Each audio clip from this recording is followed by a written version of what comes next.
방청객 여러분, 시청자 여러분, 한 주 동안 안녕하셨습니까? 우리 다 같이 인사하겠습니다.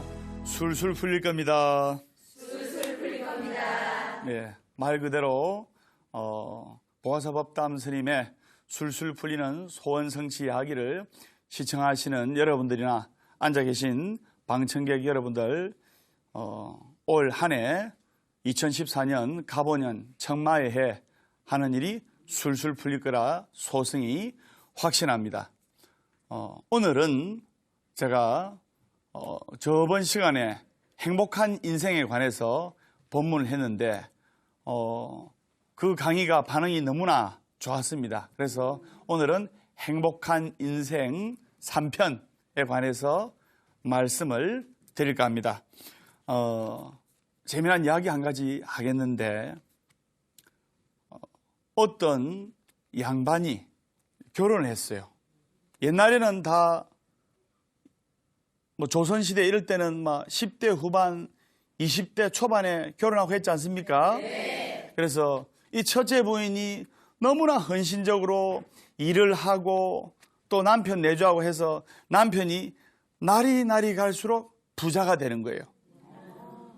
그래서 그 첫째 부인하고 같이 산 지 한 10년 만에 그 고을에서 5번째 손가락 안에 든 큰 부자가 되었습니다. 이분이 이제 등 따시고 배부르니까 이제 30대에, 옛날 조선시대에는 부인이 3명, 4명 이랬지 않습니까? 네. 그래서 둘째 부인을 얻었어요.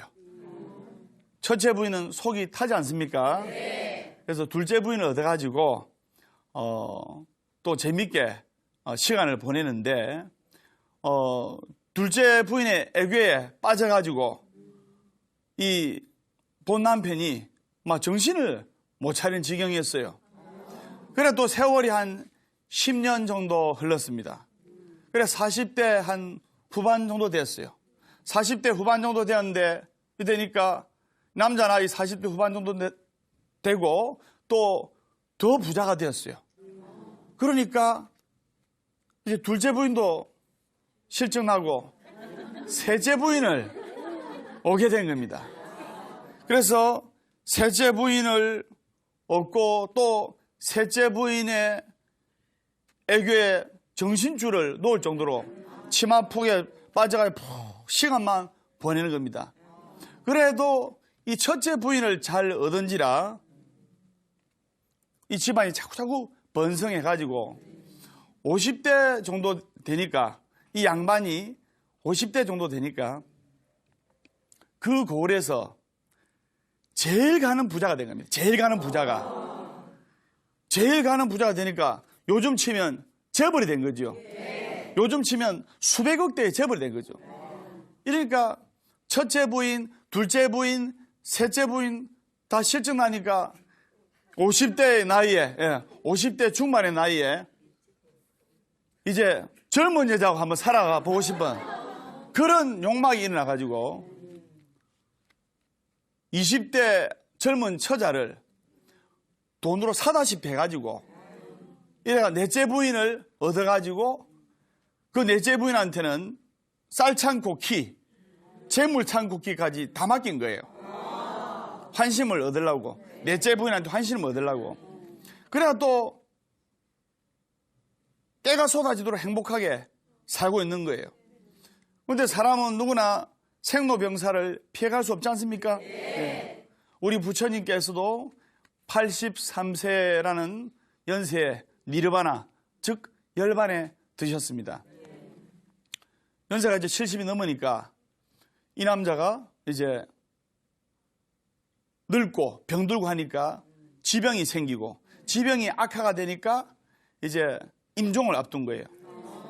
그래서 수많은 재산과 아리따운 부인 4명을 두고, 특히 젊은 처자인 넷째 부인을 놔두고 죽으려고 하니까, 죽으면 저승에 가지 않습니까? 네. 저승에 가면 염라대한테 가지 않습니까? 네. 너무나 안타까운 거예요. 그래서 넷째 부인을 불러가지고, 여보, 넷째 부인, 내가 지금 조금 며칠 있으면 저승을 가니 저승을 가면 염라대왕을 만나는데 저승까지 혼자 가기가 너무 두렵소. 그래서 저승까지 나하고 같이 가죠. 그러니까 넷째 부인은 예 여보 할 줄 알았는데 정색을 하면서 제가 왜 당신을 따라가야 됩니까? 전들 아버지 같은 당신하고 살아온 인생이 행복한 줄 압니까? 내가 빈소 앞에만큼은 따라가서 빈소 앞에서만큼은 명복을 빌어드리겠습니다. 그럼 그 이상은 절대로 못 갑니다.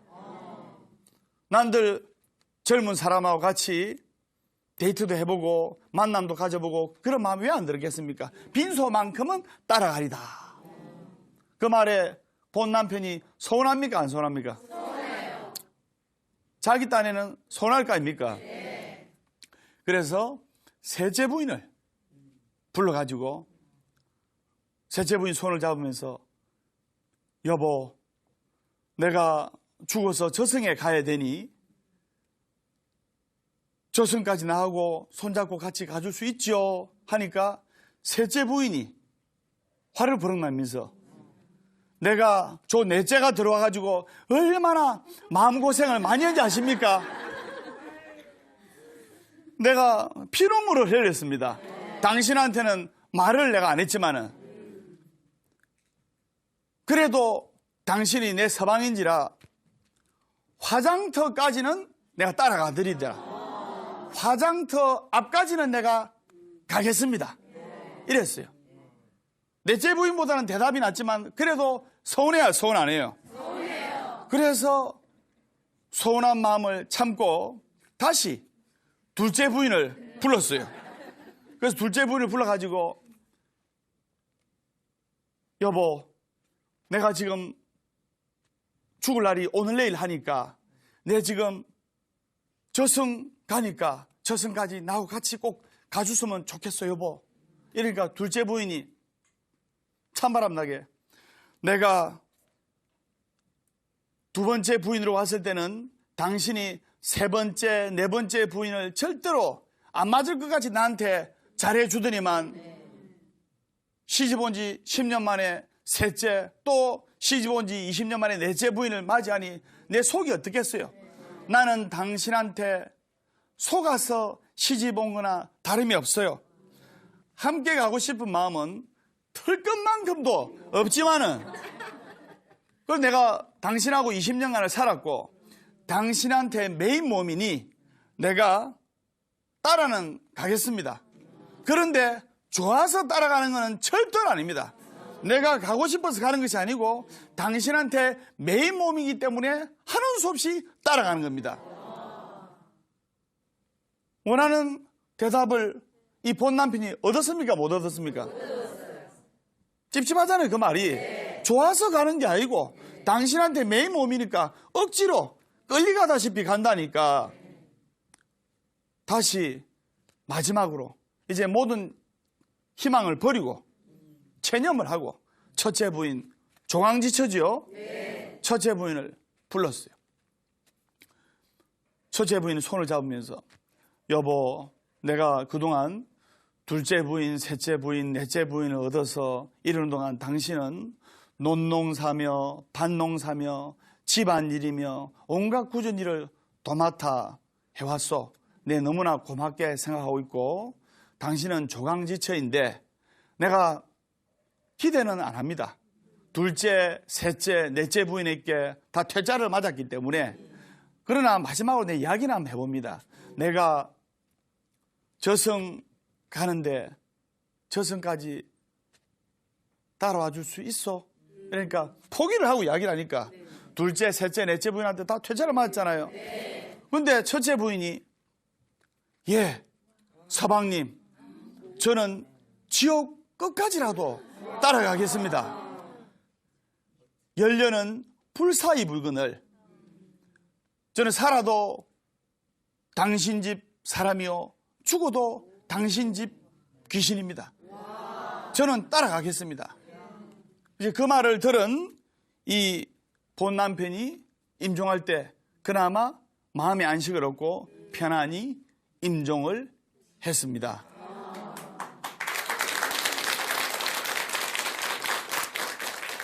제가 첫째 부인부터 넷째 부인 얻은 이야기를 하려고 하는 것이 아니고 부처님 말씀에 이 사처경이라는 경이 있습니다.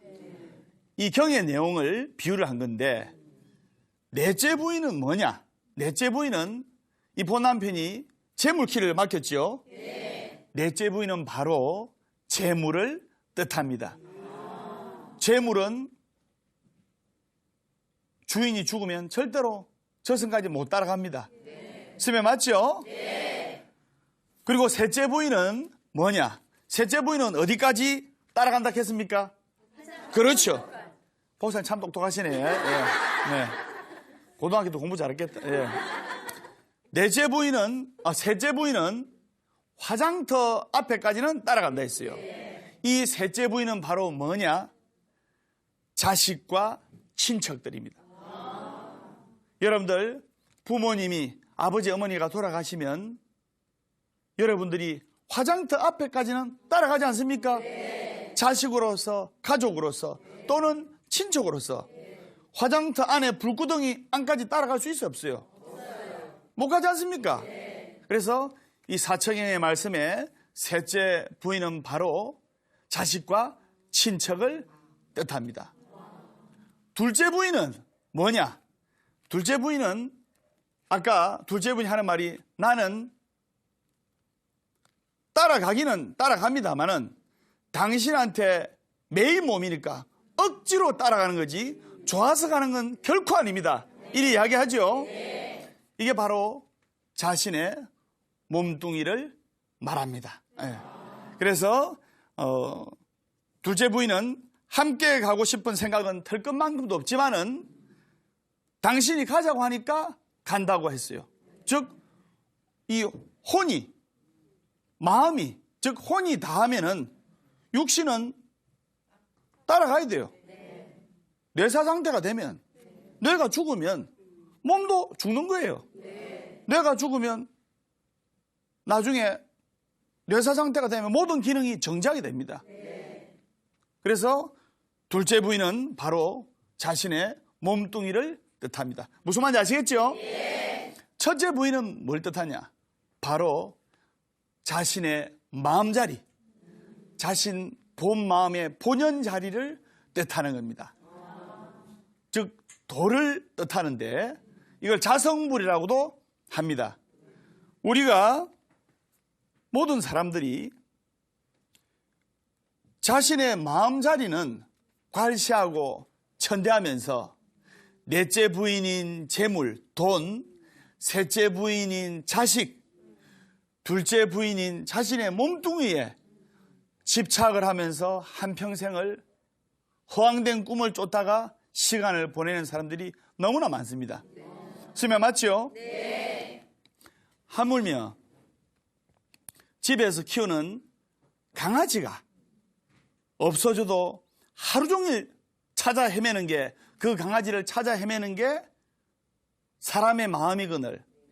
근데 재물과 자식과 이 몸뚱이에 평생 집착을 해가지고 자신의 참 마음의 본연 자리를 못 찾아서 불행한 삶을 사는 사람들이 너무나 많다 이 말입니다. 우리 모두 다 같이 자신의 참 마음을 찾아서 행복한 인생을 살도록 해야 되겠습니다. 무슨 말인지 아시겠죠? 예. 제가 개인적으로 좋아하는 부처님 말씀이 있는데 사사불공이면 처처불상이라는 말이 있습니다. 이게 무슨 말이냐면 내가 하는 일마다 기도고 내가 가는 곳마다 법당이라 이 말입니다. 여러분들이 절에 가서 나름대로 열심히 기도하고 보살님 내를 좀 쳐다보이소. 예. 이분은 오늘 저녁에 집에 가서 인간한테 무슨 밥을 해줘야지 지금 이 생각을 스님이 이야기를 할 때는 딱 쳐다봐야 돼. 그래서 사사불공이면 처처불상이라 해가지고 내가 가는 이 때문에 아무것도 아닙니까? 예. 내가 가는 이 느낌으로 하겠습니다. 예. 내가 가는 곳곳마다 법당이고 내가 하는 일마다 불공이다. 즉 여러분들이 부처님전에 열심히 기도하고 부처님전에 절에 가서 절을 하고 하는 것도 기도지만은 이 좋은 무상사에서 스님 강의 듣고 같이 기도하는 마음으로 경청하고 전국의 시청자 여러분들도 스님 강의 듣고 기도하는 마음으로 가족들하고 이 보는 것도 엄청난 기도이다 이 말입니다.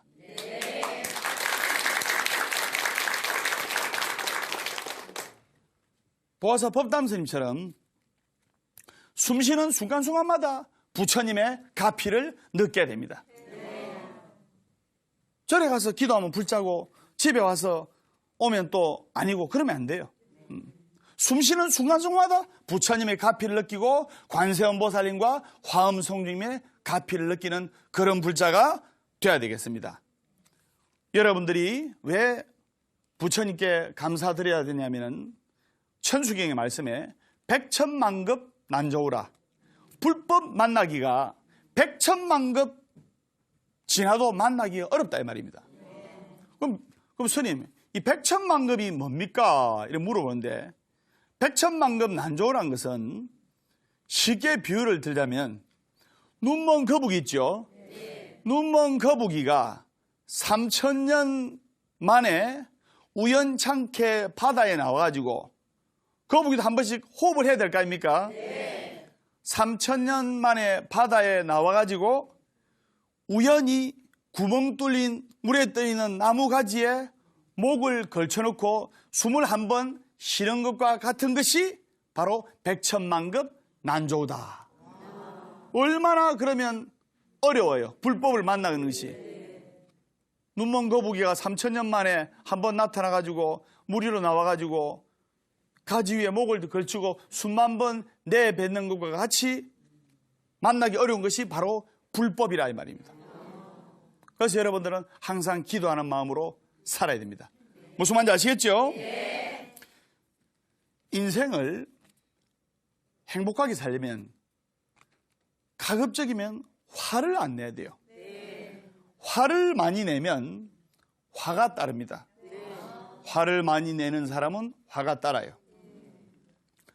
실제로 어느 과학자가 적외선 열감지 카메라를 화를 잘 내는 사람 앞에 딱 빛을 시켜놓고 화가 나와가지고 이 화를 내는 이 열이 어디로 가는가 적외선 열감지 카메라로 딱 관찰했어요.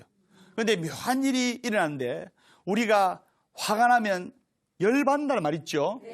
열을 머리에서 발끝까지 어디에 받아요? 그리고 머리에 열받지 않습니까? 아이고 열받네. 부산말로 오늘 뚜껑 열리네. 이러지 않습니까? 그래서 이제 열을 장기간 받고 있으면 무슨 병이 됩니까? 그래서 화병이 되죠.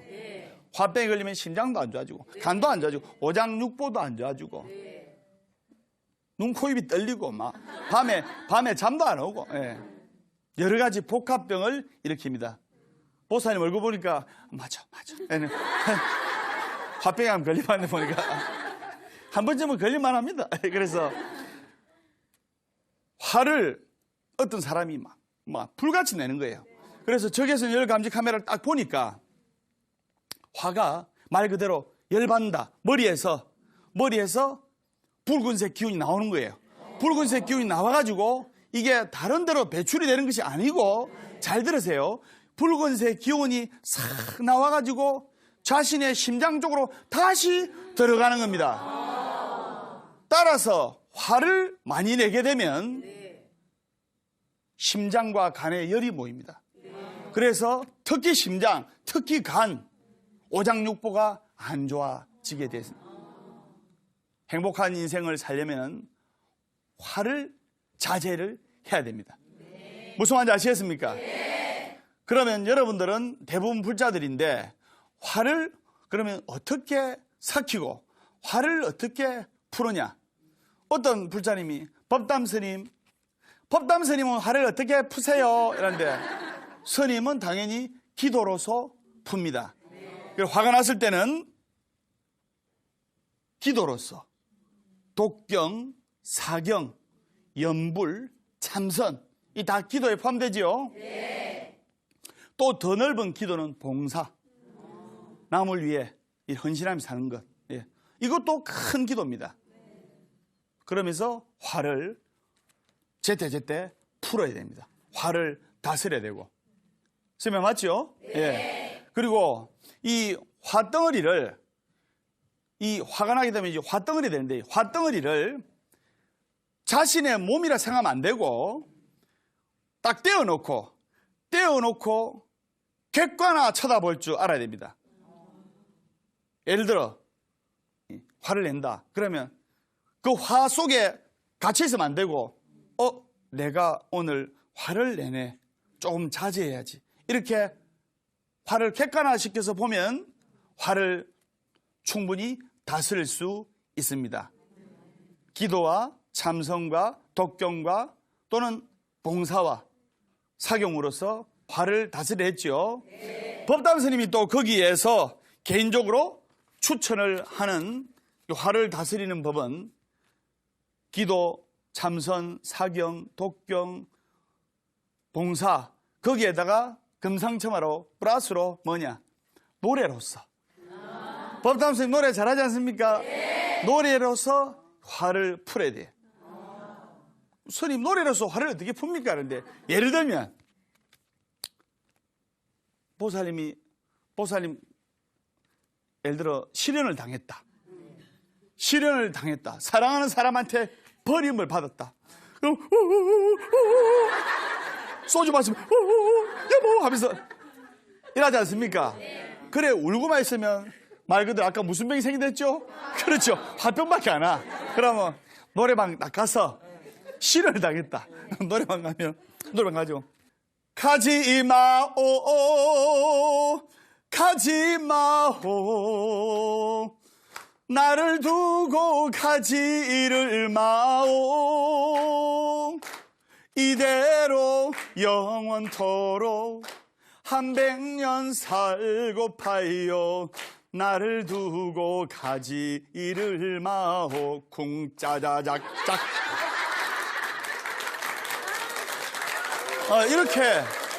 이렇게 막 신나게 한판 뱉어내고 쏟아내고 하면 어느새 그 마음이 화병이 또 화가 다스려진다 이 말입니다. 무슨 말인지 아시겠죠? 네. 그리고 여러분들이 행복하게 살기 위해서 절에서 기도를 하고 또 아들, 딸을 키우고 또 남편을 위해서 방청객 여러분이나 시청자 여러분들 열심히 기도하는 마음으로 살지 않습니까? 근데 특히 우리 젊은이들은 10대 후반에서부터 20대 초반까지를 무슨 세대라 하냐면 X세대랍니다. 맞죠? X세대라 하기 때문에 그 아이들한테 왜 X세대라 하냐면 엄마가 이거 해라 하면 안 해요. 아빠가 이거 해라 하면 안 해요. 이거 하지 마라 하면 해요. 맞죠? 부모님 하는 이야기에 반대를 한다 해서 반대를 한다 해서 X세대라는데 또 사람의 심리가 심리학적으로 보면 하지 말라는 것을 더 하고 싶을 때가 많아요. 하지 말라는 걸수록 더 하고 싶어요.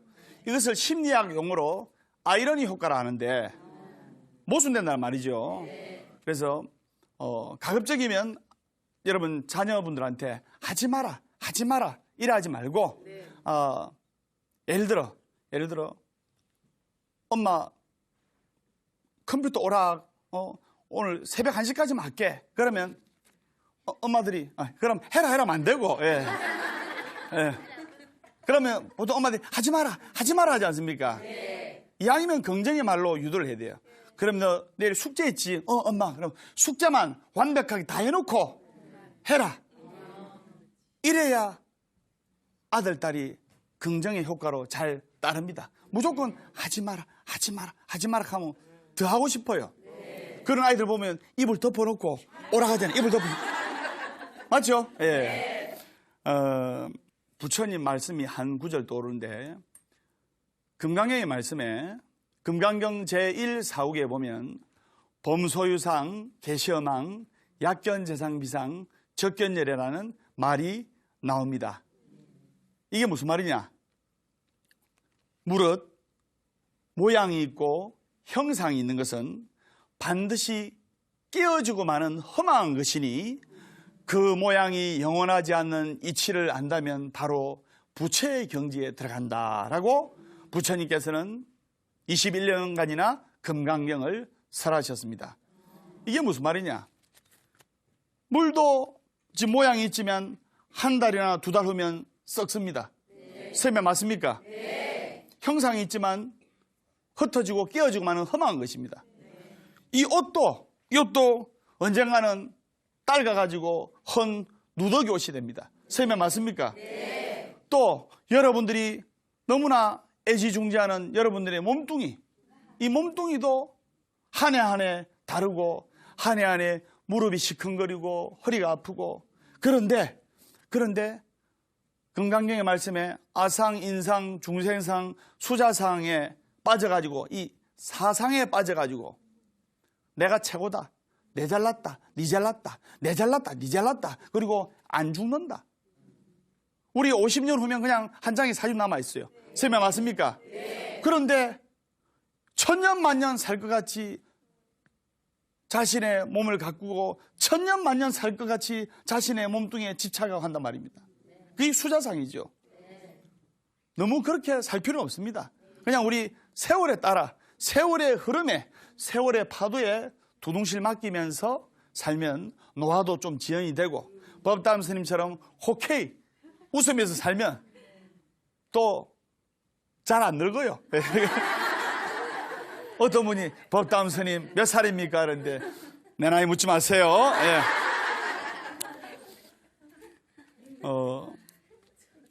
실제로 미국 조지아주의 초등학교 때 어느 초등학교 선생님이 실험을 했는데 뭐냐면은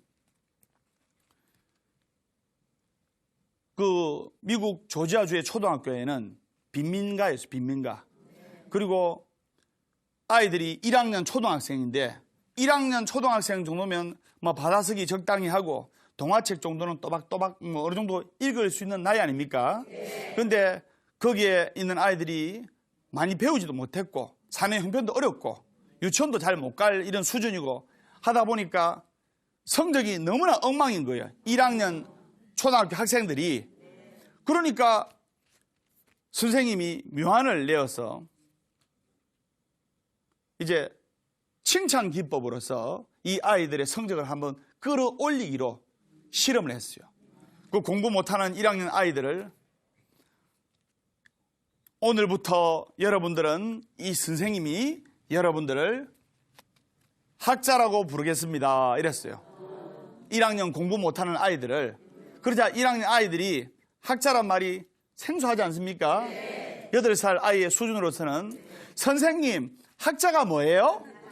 그러자 선생님께서 학자는요 배우는 것을 즐거워하고 그리고 즐거운 마음으로 배워서 남들에게 행복한 마음으로 가르쳐주는 것이 학자입니다. 이렇게 이야기를 하니까 아 그렇구나 하면서 그래서 아이들 이름 부를 때도 예를 들어 홍길동이다. 그러면 홍길동 학자님 또 아무개 학자님 하면서 학자로 불러주니까 아이들이 정말로 자신이 학자가 된 것 마냥 이렇게 어깨도 으쓱하면서 집에 가서 예습 복습도 열심히 하고 그리고 무엇보다 중요한 것은 그날 선생님한테 배운 것을 부모님한테 가서 아빠 엄마 오늘 선생님한테 배워서 내가 학자니까 가르쳐줄게 잘 들어. 그리고 누나 형님한테 또는 동생한테 또는 언니한테 그런 식으로 가르쳐주는 거예요. 그러니까 부모님 입장에서는 그 8살짜리 꼬맹이 아이가 집에 와서 선생님한테 배웠다고 하면서 이렇게 가르쳐주니 그래 잘한다 그래 해봐라 하면서 기특한 마음을 가질 거 아닙니까? 그런데 6개월 후에 놀란 일이 생긴 거예요. 그 주에 그 주에 있는 초등학교 중에서 아주 1학년 아이들 중에서도 성적이 형편없던 그 아이들이 학자라 불리우고 나서부터 6개월 후에 받아쓰기, 읽기, 1학년들은 주로 받아쓰기 많이 하지 않습니까? 받아쓰기, 읽기 테스트를 하니까, 받아쓰기, 읽기 시험을 치니까 2학년 수준이 된 거예요. 2학년 수준의 성적이 나온 겁니다. 1학년 1학기, 초등학교 1학년 1학기 마칠 때쯤 되니까 거의 2학년 수준이 된 거예요. 그래서 이 선생님이 1학년 2학기 때 그 학자라고 불리우는 초등학교 학생들에게 학자님 여러분들은 너무나 공부를 잘하고 남들에게 가르쳐주는 걸 즐거워하고 예습 복습도 철저히 해서 성적이 2학년의 수준입니다. 이러니까 그 1학년 학생들이 와 하는 거예요. 그래서 1학년 2학기인 오늘부터 여러분들을 2학년 학자라고 부르겠습니다. 이랬어요. 아이들이 더 자부심을 느끼고 더 흥미를 느낄 거 아닙니까? 남들은 아직도 1학년인데 자기들은 2학년 형 누나와 같은 성적으로 공부 잘한다고 인정을 받으니까. 그래서 그 2학년이라 불리우는 학자 어린이 학생들이 더욱더 열심히 하고 선생님 말씀에 즉 배우는 것 자체를 즐겼단 말입니다. 억지로 이게 아니고 법담선생님 보세요. 정말 즐겁게 하고 있지 않습니까? 예. 어떤 분이 이래요. 저렇게 방송을 좋아하는 스님이 왜 이제 나타났노? 이래요. 그 2학년에 불리우던 학자 어린이들이 더 공부도 열심히 하고 가르쳐주는 거 열심히 하다 보니까 이제 1학년 2학기를 마칠 때쯤 되니까 이미 3학년의 실력이 되더란 겁니다. 3학년의 실력이. 그래서 그 아이 학생들이 학자라 불리우던 어린이들이 아주 좋은 성적으로 중학교, 고등학교, 대학교까지 실제로 갔습니다. 이게 뭐냐? 여러분들 행복한 인생을 살려면 칭찬과 격려와 용기를 줘야 돼요. 보는 사람마다 내 옆에 사람들한테 칭찬과 격려와 용기를 주고 내 자식들한테는 말할 것도 없고 내 가족들한테는 말할 것도 없고 그러다 보면 어느새 자신도 법담 스님처럼 칭찬과 격려와 용기와 희망 속의 주인공이 될 수 있다 이 말입니다. 우리 절에서 실제로 있었던 이야기인데 공무원에 요즘 부모님들 이 자식들 공무원 되는 게 정말 화두입니다. 큰 숙제고. 그죠? 네. 공무원에 5번 떨어진 자제분이 있었어요. 나이가 한 30살 정도 됐는데 울산에 사는 신도림이었는데 그 절실한 불자였어요. 그 울산 절에 다니고 있었는데 보아사 법담스님의 술술 풀리는 소원성취 이야기 이 코너를 TV에서 우연찮게 봤어요. 근데 웬 스님이 한 명 나왔는데 좀 잘생겼어. 채널을 넘기려는데 웃겨. 그래서 전화번호 적어놨다가 찾아온 거예요. 그래가지고 이제 그분과 스님이 이제 울산 불자님과 스님이 친견을 했는데 보살님 소원이 뭡니까? 그러니까 예, 우리 아들이 공무원에 5번 떨어졌는데 공무원 중에서도 어렵다는 이 법원 쪽 공무원, 검찰 공무원이 되는 게 소원입니다. 그런데 경쟁률이 94대 1입니다. 그래서 제가 94대 1. 그럼 한번 해봅시다. 단 보살님 조건이 있습니다. 스님 무슨 조건입니까? 아들을 울산에서 일주일에 한 번씩 데리고 오세요. 그 아들이 키가 법담스님보다 더 커요. 그래서 그 아들을 이제 마주한 순간 아들에게 용기와 격려와 희망의 메시지를 전하고 법당에서도 전하고 이렇게 했는데 아들의 소원이 뭡니까? 법원 쪽에 검찰 공무원이 되는 게 정말 소원입니다. 그리고 검찰 공무원들이, 법원 쪽 공무원들이 갖고 있는 카드 있죠? 식당에서 밥 먹고 이 법원 쪽 공무원이나 검찰 공무원들은 거기서 나오는 카드가 있답니다. 그 카드로 짝 꺼가지고 밥 안 먹어보는 게 소원입니다. 자기 친구 법원 쪽 공무원하고 밥을 먹었는데 어깨 힘 빡 주면서 밥 먹고 나서 친구야 내가 살게 있어봐라 하면서 법원 쪽 공무원을 샥 그래도만 샥 너무나 부럽다는 거예요. 엄마 친구들은 4-5번이나 떨어졌으니까 그냥 막 포기하고 일반 회사에 한번 들어가 봐라. 이제 엄마가 그 이야기를 아들한테 조심스럽게 전했어요. 아들이 이걸 받아들일까요? 안 받아들일까요? 안 받아들이잖아요. 엄마 내가 30평생 공부한 게 어딘데 내 마지막으로 법담 스님한테 매달려가지고 한번 도전해 볼게. 이래서 스님하고 같이 기도하고 일요일마다 같이 일요가족법회에 오고 이래가지고 이번에 며칠 전에 그 꿈에도 그리던 검찰 공무원에 당당히 합격해가지고 까만 양복 입고 엄마랑 환하게 보각사에 와서 소원성지 발표하고 앞으로 공무원으로서 열심히 살아가겠습니다 하면서 다짐을 한 그런 이야기가 있습니다.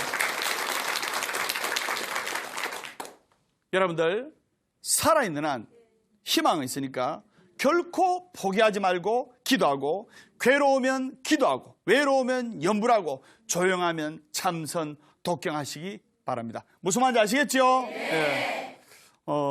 끝으로 질문 받겠습니다. 예, 보살님 말씀해 주세요. 예. 법담 스님 말씀 참 잘 들었습니다. 예. 무뚝뚝한 남편 때문에 고민이 많습니다. 어느 정도냐면 예. 대화를 할라치면은 예. 신문만 쳐다보고요. 예. 무슨 대답 한번 듣기를 제가 숨이 넘어갈 지경입니다. 예. 어떻게 하면 좋을지 좋은 말씀 부탁드립니다. 예. 무뚝뚝한 남편 때문에, 과묵한 남편 때문에 고민이다. 네. 충분히 그럴 만한 고민이 있겠네요. 박수 한번 드리세요. 그 전에 앞서 보살님 무슨 산을 좋아하십니까? 북한산이요. 북한산요. 예. 그러면 어느 바닷가를 좋아하십니까? 동해바다. 동해바다. 좋죠. 동해바다. 예. 그러면 강아지 좋아하세요? 싫어하세요? 좋아합니다. 강아지 좋아하고. 예. 그러면 아까 북한산을 좋아한다 했죠? 네. 북한산에 올라가면 북한산이 보살님한테 다정하게 이야기를 해요? 안 해요? 해요. 뭐라 이야기하는데요? 마음속으로 하면 너무 시원해요. 아니 그러니까 북한산이 뭐라고 이야기를 합니까? 잘 왔다고요. 잘 왔다고? 예. 예. 정신과 치료 좀 받아봐야 되겠네. 그 다음에 동해바다에 가면 동해바다가 뭐라 합니까? 잘 왔다고. 잘 왔다고. 그래요? 예. 네. 그러면 강아지가 보살님 보고 뭐라 합니까? 반갑다고. 반갑다고. 그 남편은 오면 뭐라 합니까? 아무 대꾸가 없어. 아무 대꾸가 없어요. 산에 가서 북한산에 가서 북한산이 반갑다고 느낀 것도 보살님 마음이요. 네. 동해바다가 반갑다고 맞아주는 것도 사실 동해바닷가가 와서 반갑다 안 합니다. 보살님이 그렇게 느낀 거예요. 강아지가 아무 말 못하지만 보살님이 반가운 마음으로 보니까 꼬리치고 그런 거예요. 네. 보살님은 행복한 고민에 빠져 있는 거다. 왜냐? 요새 도박하는 남편, 알코올 중독 남편, 바람 피우는 남편, 사업에 망한 남편, 얼마나 고민거리가 많습니까?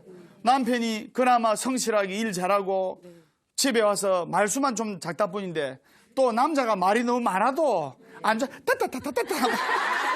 좀 남자가 묵직한 맛이 있어야지. 법담 스님도 이 방송에서는 이래도 저리 가서는 오호 이래 합니다. 무슨 말인지 아시겠죠? 네. 그러니까 오늘부터 부처님 전에 남편에 대한 감사 기도를 하세요.